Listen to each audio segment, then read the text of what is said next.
Boa tarde, família. Boa tarde. Vamos no nosso terceiro momento aí, levar o nosso pensamento a Deus da forma que cada um compreende, roda e aceita, pedindo para que Ele, nesse momento, Ele continue presente, Ele nos oriente e nos guie aí ao conhecimento e à transformação.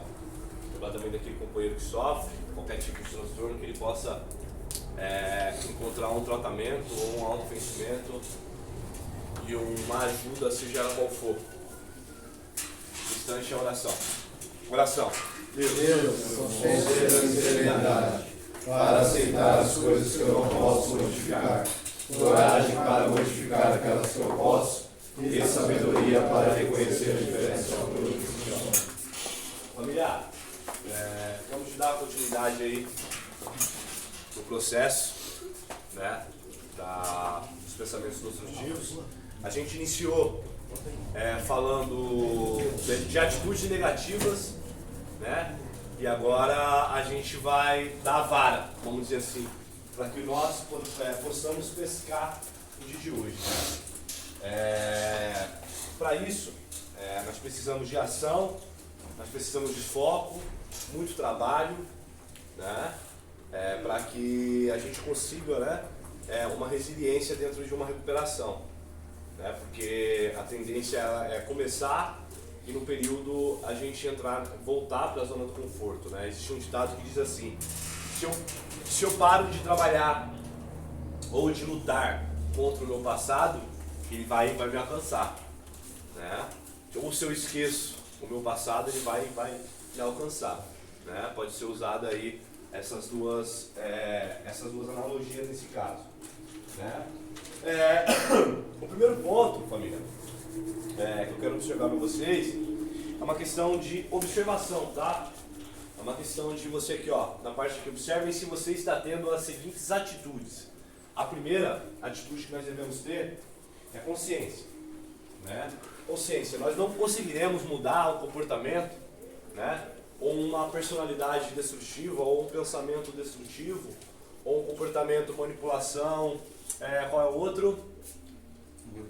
Facilitação, rebeldia e grandiosidade. Grandiosidade, manipulação, grandiosidade, facilitação, rebeldia. A gente não vai conseguir mudar esses comportamentos, né, entre outros comportamentos, ou mudar um transtorno, ou trabalhar contra o transtorno, ou trabalhar contra a dificuldade, se ele não estiver consciente, ou seja, se ele não estiver sendo visto.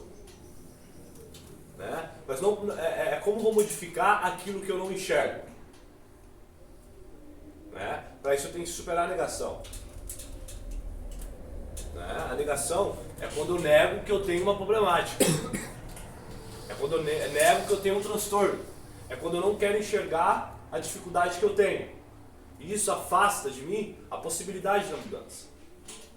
Né? Então, quanto mais eu trago à tona o meu ser consciente, ou seja, o meu ser pensante, a maneira que eu penso, a maneira que eu ajo, como eu fico quando eu estou sentindo, eu trago também a impossibilidade da mudança.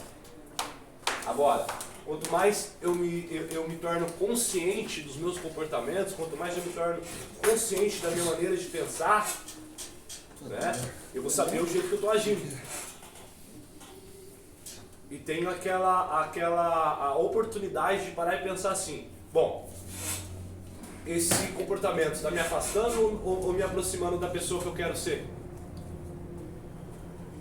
Aí vem a resiliência, aí vem a perseverança, aí vem a constância, aí vem as recaídas comportamentais, porque vai ter, e não precisa, né, durante essa recaída, ter aquela lamentação, porque sabe que a transformação leva um tempo, há um processo, né, de dor, de sentimento de não estar conseguindo, ou de sentimento até de estar conseguindo, mas nós já não estamos mais alienados naquela ideia fixa, né, de que o problema era a droga, né? O problema é o transtorno, vamos dizer assim. O problema é a minha inabilidade de lidar com as minhas problemáticas, com as minhas emoções ou com a maneira de lidar com essa percepção, ok? Olha lá para você ver, temos uma tendência natural para negar nossas imperfeições. proteger nosso ego, fugir da verdade dos nossos erros, mas sem estarmos conscientes, nunca poderemos crescer ou melhorar. Então vamos fazer sem medo o inventário moral. Aí entra novamente a questão da escrita, amados. A importância da escrita nesse processo de recuperação. Né? Porque para nós nos mantermos abstêmios, né? Da determinada substância ou até mesmo nos permanecermos aí em recuperação de um trauma ou uma recuperação de um pensamento disfuncional, de um sentimento de não estar se encaixando a um eixo, vamos dizer assim, é necessário essa escritoterapia, né? Um inventário moral diário, né? E o negócio é tão sinistro que se você for hoje ver um tratamento, né, com um bom profissional de transtorno de bipolaridade, depressão, borderline, até mesmo esquizofrenia, o terapeuta ou o psicólogo, ele que também é um terapeuta, ele usa essa ferramenta, se ele for bom. Ele não vai ficar naquela famosa cultura de desenho. É uma ferramenta psicológica, sim, mas a principal é a escrita. É fazer com que o paciente, ou acolhido, ou aluno, entenda o que está passando, se conscientize do que está acontecendo na vida dele. Porque a vida inteira nós ouvimos conselhos, mas praticar, muitos poucos deles. Ou até mesmo queríamos praticar, mas nos faltava habilidade dessa prática. Então trazer o problema para a nossa consciência, ou seja, para o nosso dia a dia, ele é importantíssimo, e principalmente um inventário moral, certo? Escrita, família, não esqueçam disso. Escrita, façam isso por vocês. Compromisso. Agora não é tempo mais de conversa fiada, superficial. A mudança positiva requer trabalho duro e prática. Vamos lá. Eu chego com uma dificuldade muito grande em questão do meu egoísmo. Eu tenho que pensar nas pessoas, eu quero pensar nas pessoas. Eu identifiquei esse problema, né? Só que eu vivi num ciclo vicioso do egoísmo, de sempre querer as coisas do meu jeito, da minha maneira, para mim, no meu tempo, durante 5 anos, ou 10 anos, ou quem sabe, a minha vida inteira. Eu aprendi, com as circunstâncias da vida, ser egoísta, ou ter comportamento egoísta, né? E chego aqui na comunidade, entendo que os meus comportamentos, beleza, começo a fazer uma autoanálise, e essa autoanálise me coloca em confronto com essa problemática, e eu pego as ferramentas, começo a escrever, começo a identificar, entendo o que é egoísmo, entendo o que não é egoísmo. Então, peraí, vou pensar no outro. Como? Partilho, busco conhecimento, entendo, vejo como o egoísmo age na minha vida, por que ele age dessa maneira e decido mudar. Legal. Fiz todos os passos aí. O problema está ali, na minha frente. Eu e meu inimigo. Eu e eu mesmo. E também eu e meu amigo. Eu e eu mesmo. Meu inimigo e meu inimigo. Tá tudo aqui dentro.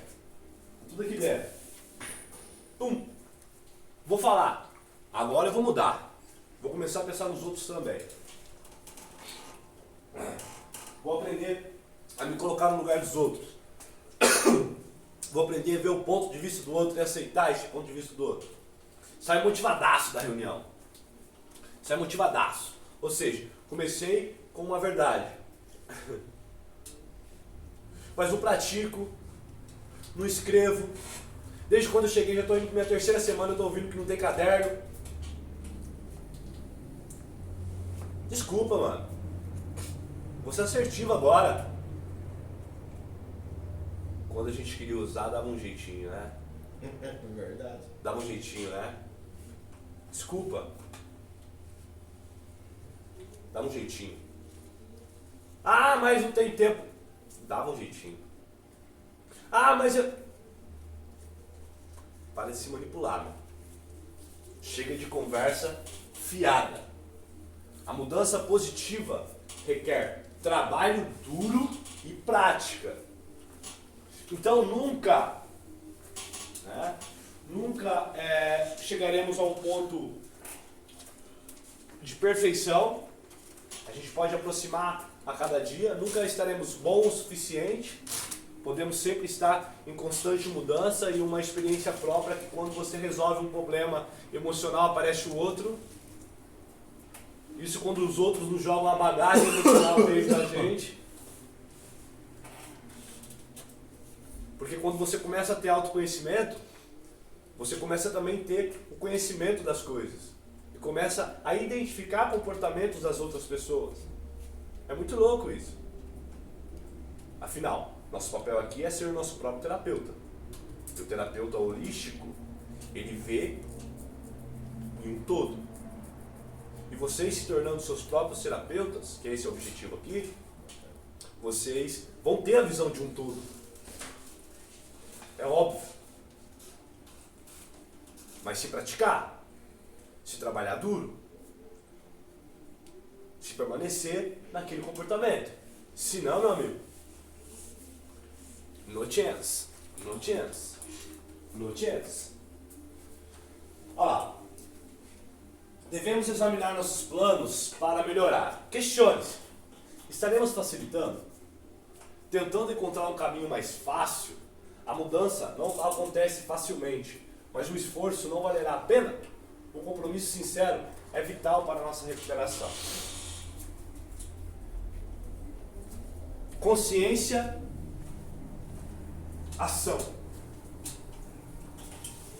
Compromisso também, ação. Recuperar a ação. Faz sentido. Recuperar a ação. Nossa vida estava totalmente ingovernabilizada, pode-se falar assim? Desgovernada?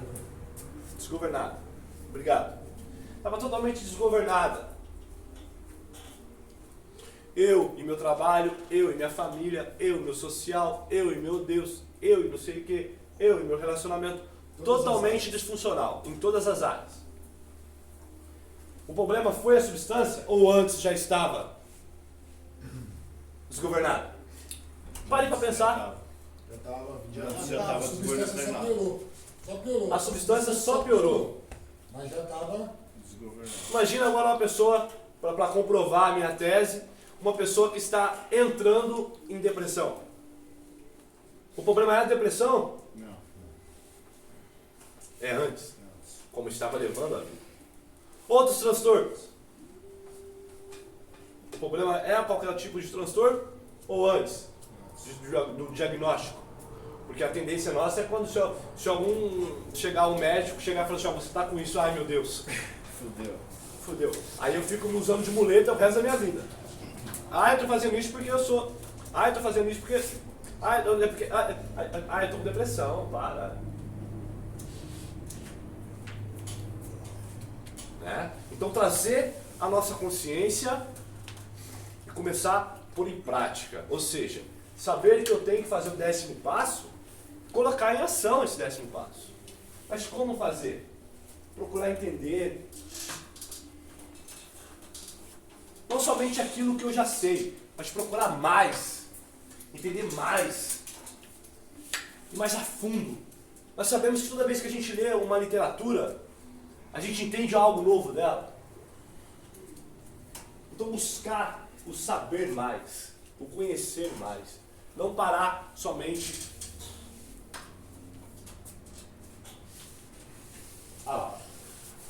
Nós iremos nos deparar com o medo.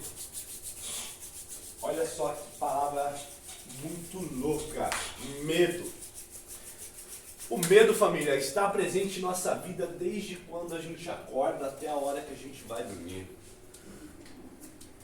em todas as tomadas de decisões, em todas as contemplações. O que seria uma contemplação? Em toda situação no qual eu esteja vivendo no momento, o medo vai bater a sua porta.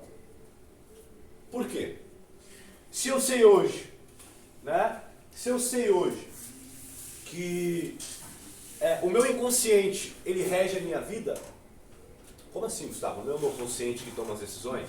Sim, mas as minhas decisões são tomadas baseadas na minha memória, no meu passado, da forma como eu me vejo.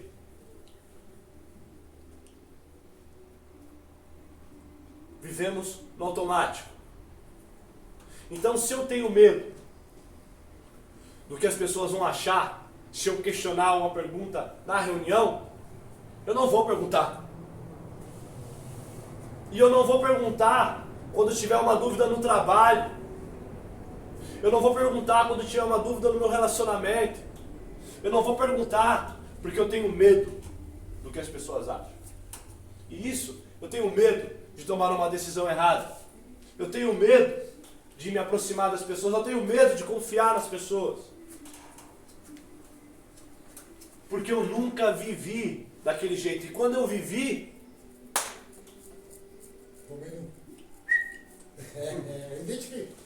Identifico. Então agora a tendência é normal. Isso é normal na vida. Isso não é para menosprezarmos. Não. É tornar consciente que o medo é normal. Mas enxergar o medo como um desafio. Peraí, eu tô com medo.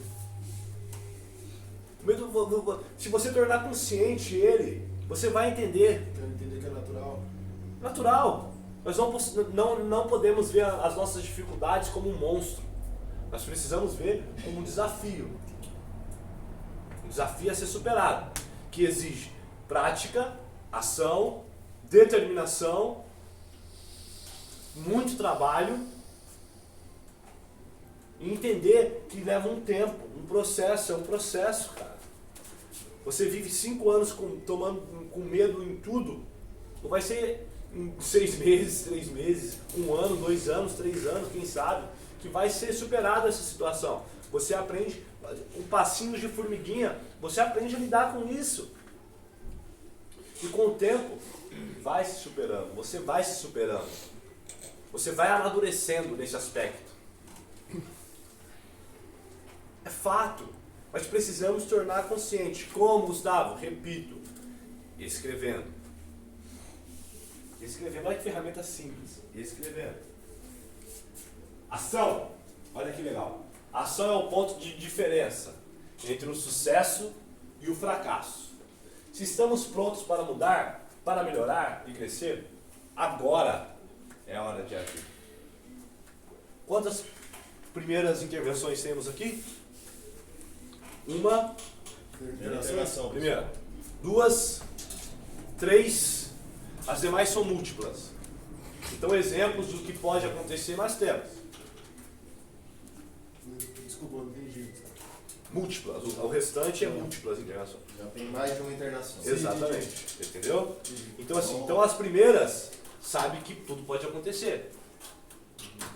Porque já aconteceu. Se você não sofrer da grandiosidade, você pode saber que. Pode saber, eu tenho certeza que se ele fez, eu também posso. É a doença do ainda. E se você, que é a primeira intervenção, acredita que você não pode chegar a um ponto que o companheiro chegou, tome cuidado. Não pague para ver. Não pague para ver. Porque experiência própria, eu paguei para ver. E só faltou o morte, o caixão. Eu achei que também. Ainda. Eu achei que eu não ia chegar. Ainda. Só faltou o caixão. Ainda. Porque se eu pagar pra ver... E é em todos os sentidos. Eu posso entrar em depressão e morrer. Eu posso entrar em um surto e morrer. Eu posso cair aqui agora, bater a cabeça e morrer. Como diz meu pai, para morrer basta estar vivo. mas é o ponto de diferença entre o sucesso e o fracasso. Ação, compromisso, escritoterapia, tornar consciente o meu problema, a minha dificuldade, escrever sobre a minha dificuldade, pedir feedback sobre a minha dificuldade, perguntar sobre pontos cegos. Olha quantas pessoas tem aqui. Eu tenho 2 olhos para olhar 1, 2, 3, 4, 5, 6, 7, 8, 9, 10, 11, 12, 13, 14, 15, 16, 17, 20. E quantos olhos tem para mim? Para mim enxergar? E da mesma maneira, você tem 2 olhos para enxergar alguém. Quantos olhos está sobre você? Ei, companheiro, o que você vê em mim? Ei, companheiro, o que você vê em mim? Ei, companheiro, o que você vê em mim? Ei, companheiro, o que você vê em mim? Ei, companheiro, o que você vê em mim? Aí você vai analisando. 10 companheiros falam que você procrastina.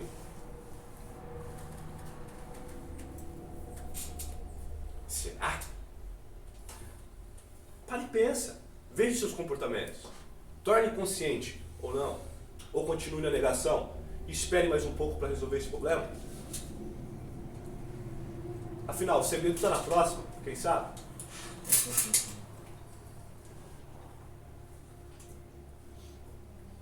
Ou comece a agir hoje. Não adianta, família, a gente ficar aqui, você é assertivo, me perdoe, jogando dominó, jogando bilhar. É necessário, é gostoso, é importante para a nossa saúde mental. Sim, mas não esqueça da sua vida, meu.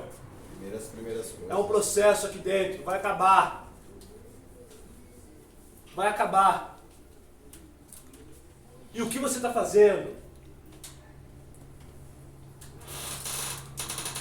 O que você está fazendo, mano?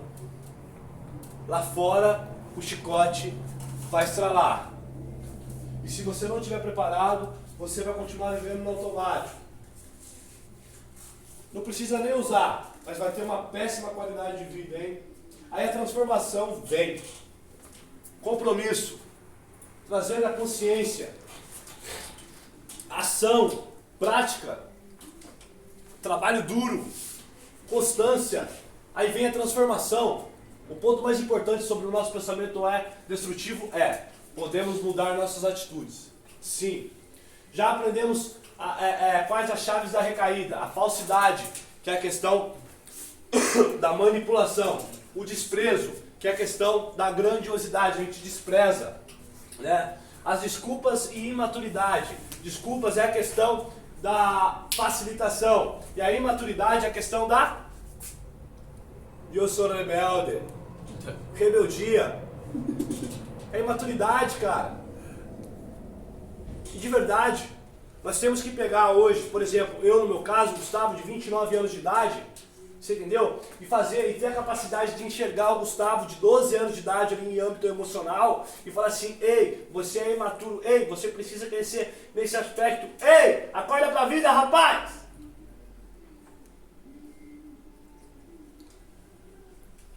Não! Eu vou embora então, vou desistir de tudo, não quero mais, chega!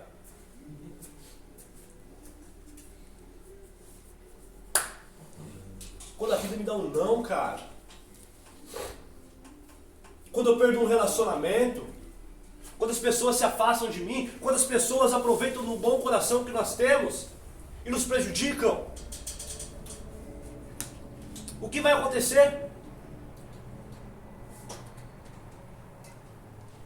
Você vai jogar a sua vida por uma desilusão amorosa? Uma perca de um emprego? Uma discussão em família? Você tem que pegar aquela criança emocional e falar assim, ei, que você que tem medo, vem cá, deixa eu explicar para você o que é medo. Usar a sua inteligência, a sua capacidade hoje de raciocínio e explicar todas as experiências que você teve para aquela criança emocional ali. Fala assim, ei, você está passando agora pelo medo, ei, esse sentimento que você está sentindo é a frustração. Olha só, mas primeiro para você saber disso, você tem que escrever sobre você. Você tem que se capacitar sobre você. Você tem que ser o seu professor. Ensinar buscar o conhecimento, buscar entendimento e começar a agir. Aí quando começar a enxergar a sua transformação, ó, essas características de personalidade são obstáculos na nossa procura pela felicidade e maturidade. Toda vez que eu for falso comigo mesmo, toda vez que eu desprezar um sentimento ou uma emoção, toda vez que eu dar desculpas e agir como um rei bebê, querendo que tudo aconteça do meu jeito, da minha maneira, no meu tempo, da forma que eu acredito estar certo, eu vou só na vida. Isso é fato, amados. Isso é fato. Se alguém tiver uma opinião para agregar, por favor, pode agregar, pode falar, pode levantar as mãos. E bora para a partilha. Isso é verdade. Porque quantas vezes eu agi com falsidade comigo mesmo, falando que eu ia fazer algo e não fazia. Quantas vezes eu desprezei a opinião dos outros, até das pessoas mais próximas, que eu não entendi o que era o amor e me amavam. Hoje vocês estão vendo quem corre com vocês. Hoje eu estou vendo quem corre comigo.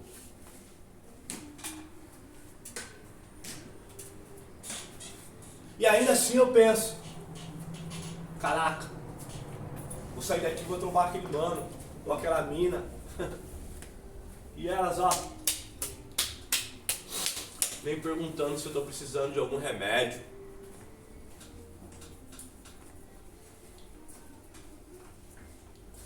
Precisamos entender que a nossa melhor... Mano, cara, eu tava isso pra minha vida. Que a minha melhor companhia